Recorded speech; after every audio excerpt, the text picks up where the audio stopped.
السلام علیکم ورحمۃ اللہ وبرکاتہ۔ کنڈوں کی عید منانا کیسا ہے؟ کنڈوں کی رسم منانا کیسا ہے؟ جائز ہے یا ناجائز ہے؟ کیونکہ رجب کا مہینہ چل رہا ہے اور اس مہینے کی 22 تاریخ کو مسلمانوں کی ایک بڑی تعداد کنڈوں کی رسم اور کنڈوں کی عید منایا کرتی ہے۔ تو یہ عید منانا کیسا ہے، یہ رسم منانا کیسا ہے، جائز ہے یا ناجائز ہے؟ پھر اس کا پس منظر کیا ہے، اس کی حقیقت کیا ہے، یہ دن کیوں منایا جاتا ہے؟ آج کی اس ویڈیو میں انشاءاللہ یہ تمام باتیں آپ اور ہم سمجھنے والے ہیں۔ دیکھیے، مسلمانوں کی ایک بڑی تعداد خصوصاً بریلوی حضرات 22 رجب، اس مہینے کی 22 تاریخ کو جو ہے ایک دن مناتے ہیں جس کو وہ کنڈوں کی رسم بھی کہا کرتے ہیں اور کنڈوں کی عید بھی کہا کرتے ہیں۔ اس دن وہ خوشیاں مناتے ہیں، خوب خوش ہوا کرتے ہیں، نئے نئے پکوان بنایا کرتے ہیں، پھر اس کو پکا کر جو ہے دعوتیں بھی کیا کرتے ہیں، بانٹا بھی کرتے ہیں، خیر مناتے رہیں۔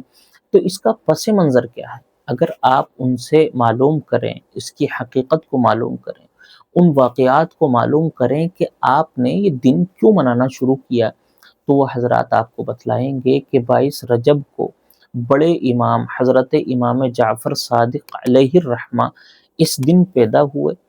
وہ بڑے امام تھے، بڑے اللہ والے تھے۔ ان کی پیدائش کی خوشی میں ہم یہ دن منایا کرتے ہیں کہ اللہ تبارک و تعالیٰ نے ان جیسا اچھا آدمی، ان جیسا اللہ والا جو ہے پیدا فرمایا۔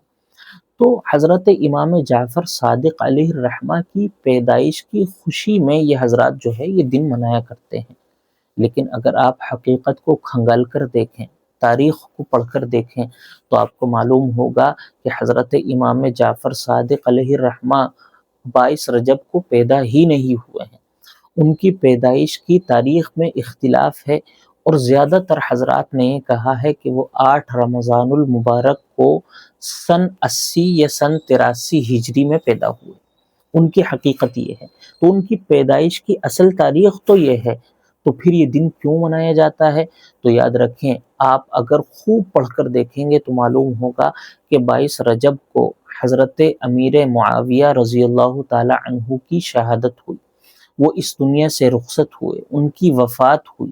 تو ان کی وفات کی خوشی میں جو صحابہ رضی اللہ عنہم کے دشمن ہوا کرتے تھے، دشمنان صحابہ رضی اللہ عنہ، اور خصوصاً حضرت امیر معاویہ رضی اللہ تعالی عنہ کے جو دشمن تھے، انہوں نے حضرت امیر معاویہ کے انتقال پر خوشی کا اظہار کیا، اور اس خوشی کو جو ہے دعوتیں کر کر منایا، دعوتیں کر کر کھانے بانٹ کر منایا۔ تو وہ حضرات اصل میں اس دن کو منایا کرتے تھے۔ پھر یہ رسم آگے بڑھی، زمانہ آگے بڑھا، مسلمانوں نے اس رسم کو اپنایا، اس عمل کو جو ہے اپنایا۔ پھر لوگوں نے جو ہے اس کی تاریخ کو بدلا، اس کی حقیقت کو بدلا، اور اب لوگوں میں مشہور یہ ہو گیا ہے کہ حضرت امام جعفر صادق علیہ الرحمہ 22 رجب کو پیدا ہوئے۔ ان کی پیدائش کی خوشی میں ہم یہ دن منایا کرتے ہیں، لیکن حقیقت اس کی بالکل پلٹ ہے۔ 22 رجب کو حضرت امام جعفر صادق پیدا نہیں ہوئے، بلکہ حضرت امیر معاویہ رضی اللہ تعالی عنہ کا انتقال ہوا 22 رجب کو۔ تو دشمنان صحابہ نے اس دن حضرت امیر معاویہ کے انتقال پر خوشی کا اظہار کیا، اس کو منایا۔ دن آگے بڑھے، زمانے آگے بڑھے، لوگ آگے بڑھے، تو یہ رسم جو ہے کنڈوں کی رسم کے طور پر منائی جانے لگی، کنڈوں کی عید کے طور پر منائی جانے لگی، اور آج مسلمانوں کی ایک بڑی تعداد اس دن کو منایا کرتی ہے۔ تو یاد رکھیں، خصوصاً اس دن کو بریلوی حضرات منایا کرتے ہیں، اور اسلامی اعتبار سے کسی بھی پیدائش کے دن پر خوشی منانا یا کسی بھی وفات کے دن پر خوشی منانا اسلام میں ناجائز ہے، اسلام میں حرام ہے، اسلام میں اس کی بالکل اجازت نہیں ہے۔ مان لیجئے کہ اگر اس دن حضرت امام جعفر صادق پیدا بھی ہوئے، تو کیا پیدائش کا دن منانا جائز ہے؟ تو اسلام تب بھی ناجائز کہے گا، اور حقیقت اس کی بالکل الٹ ہے۔ حضرت امیر معاویہ اس دن جو ہے انتقال کر گئے، اس کی خوشی میں دشمنان صحابہ نے اس دن کو منانا شروع کیا۔ تو معاملہ بالکل الٹ ہے۔